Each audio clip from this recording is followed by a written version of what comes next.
I think it's important that we focus on where we would like all this to end, how we want to bring this to a solution.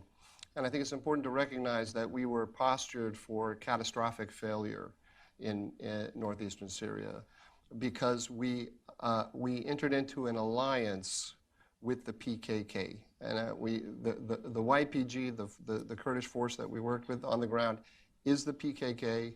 This is a terrorist organization on the State Department's terrorism list that seeks to partition Turkey between Kurds and Turks.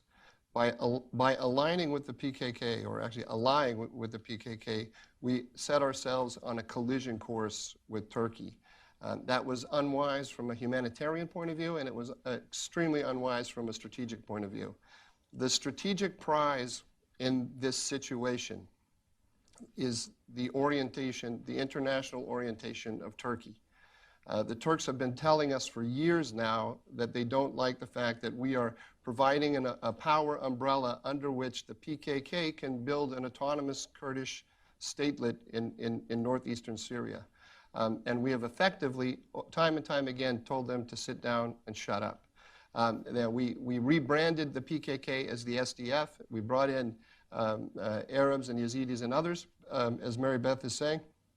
But the power center of that organization always was the PKK. And we should recognize that we lied to ourselves. The Obama administration packaged this as something other than PKK. It successfully propagandized the American people in that regard, but it didn't successfully propagandize the Turks. They're enraged by it.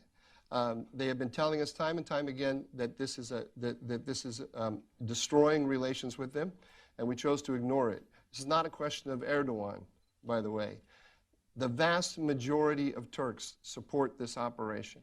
And that we have to, if we look at the mess that we have there now, we have to recognize that we played a major role in creating that mess.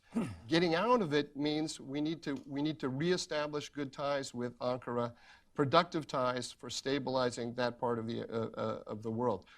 If we don't have productive ties with the Turks, which means largely working on their terms, not on ours, because we had 1,000 troops there, and we are leaving. Everyone knows we're leaving sooner or later. Turkey is going to be there forever, and the Turks know this as well. So we have to work through them largely on their terms. We can have our humanitarian concerns, and we can push them aggressively.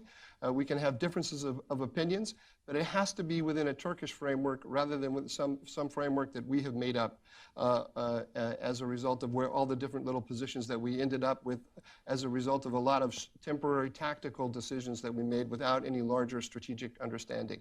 We've started to talk about the Middle East without our policy in the Middle East without reference to states. We have to go back to a traditional understanding of how the world works.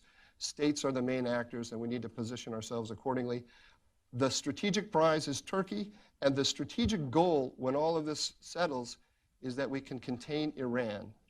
If we are in a position, which makes no strategic sense whatsoever, of ditching a major ally, a NATO ally, that sits athwart Europe and Asia, where we have bases, intelligence platforms, and ability to stop the Russians through the Bosporus, a Black Sea strategic posture, an ally that worked with us in Bosnia, in Afghanistan, not to mention the Korean War and others. We're going to ditch that state for a splinter group, extremist terrorist organization that doesn't even represent the Kurds. The PKK is not the Kurds. This makes no sense. We now have a bipartisan consensus in Congress to put massive sanctions on Turkey in order to save our relationship with the PKK. How did we get to this position? It makes no sense.